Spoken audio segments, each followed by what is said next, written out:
Mga kawok, ha?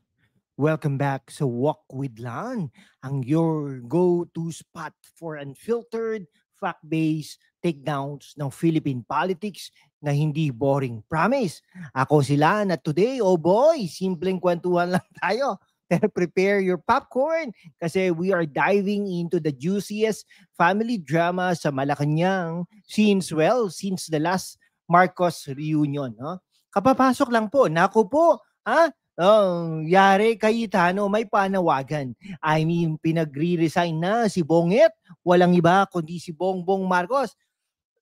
That's the viral scream echoing sa X at Facebook right now. Senator Amy Marcos, the president's own sister, subtly or not so subtly throwing shade sa kanyang bunso na si Bongbong at si Senador Alan Peter Cayetano naglabas ng explosive appeal na magpapabago sa how we see justice in this country. Is this the crack in the Marcos dynasty or just another episode ng Pamilya Saga? Today, in this couple of minutes deep dive, we will unpack it all. The facts behind Amy's fallout, Cayetano's heroic stand, at why Bongbong leadership is getting roasted like lechon sa public opinion. Infused with wit, history lessons, at youth-powered insights. Kasi mga kabataan, this is our fight. Hit that like button if you are ready. Subscribe for more. Walk wisdom at join the membership para sa exclusive Q&A. Tara, let's walk mga kaibigan. Okay mga kawok ha, let's start with the origin story. Para bang Marvel movie, pero with more pork barrel scandals back in May 2025 after the midterm elections. Rock the boat ha, at nagbigay ng strong showing sa opposition. President Bongbong Marcos Jr. did something dramatic. He called for the courtesy resignation ng buong cabinet niya. It's time to realign government with the people's expectation, daw siya. Sounds noble, di ba? Right, pero wait, yan ang classic Bongbong move. Surface level fix para iwasan ang real accountability. Okay, fact check tayo ha, quick. Ayon sa Presidential Communications Office, ito ang first major reshuffle since the Arroyo days. Pero instead of cleaning house the corruption, parang nagpapakyut lang siya. Fast forward to September 2025 at boom ha, protest erupt nationwide. Sa Cebu, residents screaming for Bongbong's head over neglected infrastructure. Harry Roque ha, yung dating Duterte spokesperson, straight up calls for his resignation para i-let si VP Sara Duterte sa takeover, citing blatant corruption and government neglect. At sa Congress ha, si Kiko Barsaga, the Congress meow, guy na may cute cat sa hearings, nag-viral video echoing the people's cry, resign na, Mr. President. Pero here's the tea mga kawok ha, this isn't just random noise. It's a symptom na deeper rot, no? Bongbong's approval rating tumitigil sa low 40s by late 2025, no? Per Publicus Asia surveys, down from honeymoon highs thanks for inflation, joblessness at that naging Duterte effect na hindi mawala. Okay, parang si Bongbong ha, trying to surf the economic wave pero walang board, naguhulog na. Okay, simpleng kwentuhan ha. Imagine your tito promising family reunion pero instead of lechon, may leftover adobo lang. That's Bongbong governance ha. Promises of bagong Pilipinas pero delivered na may mold ha. At now ha, his own sister Amy, she's not just whispering, she's amplifying the chorus. Why? Let's trace the family tree of betrayal mga kaibigan. Senator Amy Marcos, the fierce ate na parang lioness protecting her pride, pero this time against her own blood. Mga kawok, if politics is telenovela, Amy's arc is the plot twist na nagpapa-scream sa lahat. Remember ha, March 2025, the arrest of former President Rodrigo Roa Duterte under ICC warrant for crimes against humanity sa drug war. Amy as chair ng Senate Foreign Relations Committee launches a probe ha. Boom! She gets dropped from Bongbong senatorial slate mid-campaign. Ouch! Fast forward to May 2025 proclamation. Amy thanks her 96 years old Nanay Imelda, her kids, even Duterte and Sara. Pero zero mention ng bunso ha. In interview, bakit hindi ko binanggit? Kasi next chapter na. Subtle shade, no? Or nuclear. By election 2025, Amy lands 12 spot independent. anti-admin vibe na, ha? At now, October 2025, with protests raging over flood control corruption, allegedly linked sa Speaker Romualdez allies, Amy silence on Bongbong's defense, deafening. Ayon sa GMA News, Amy's probe exposed government officials, shady statements on Duterte's arrest. She's not outright saying, resign, Bong. Pero her actions scream it, like that old 2023 video na nag-viral ulit, where she quips, the problem is you yourself, twisted online as direct hit kay Bongbong. Misleading eh. Oh, pero the sentiment, real Amy's favoring independence over family loyalty, allying with senators like Bongo and Robin Padilla sa Duterte defense. No, Amy's like the cool that nagbibigay ng advice, pero when ignored, she starts her own potluck.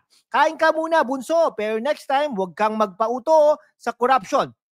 Intellectually, this exposes the Marcos dynasty's fragility. From dictatorship wealth, remember, Cayetano's 2023 debate job, 10 billion pesos is stolen, to modern feuds. It's all about power plays, guys. For youth like us, lesson, family first. Pero bayan, above all, Amy's modeling courage, no? Saludo kami sa'yo, Senadora.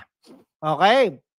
All right, and third stage right, no? Senator Alan Peter Cayetano, the minority leader na parang knight in shining armor, born again Christian edition. Mga kawok, if I miss the subtle storm, Cayetano's the thunderclap. October 1, 2025, press session. He stands at the podium, appeals directly to Malacanang. Pag-aralan ninyo ito on humanitarian grounds. Ano ito? Resolution number 144, co-sponsored by Amy herself, calling for Duterte's house arrest instead of full ICC custody. Okay, picture this, Duterte, 80-something, arrested in March under Operation Pursuit, led by PNP's Nicolas Torre. ICC charges, murder as crime against humanity. Senate votes 15-3-2 to adopt the resolution. Cayetano, I can't imagine what the country will do if something happens to him. Boom, no? Humanitarian angle na hindi nag-deny ng crimes pero nag-plea for dignity. At si Bongbong, crickets from the palace. Okay, Cayetano's not just talking, he's acting from his Wikipedia creds. Former DFA secretary, now minority leader since September 2025. Post-Soto ship, he's built up a rep for bold stands.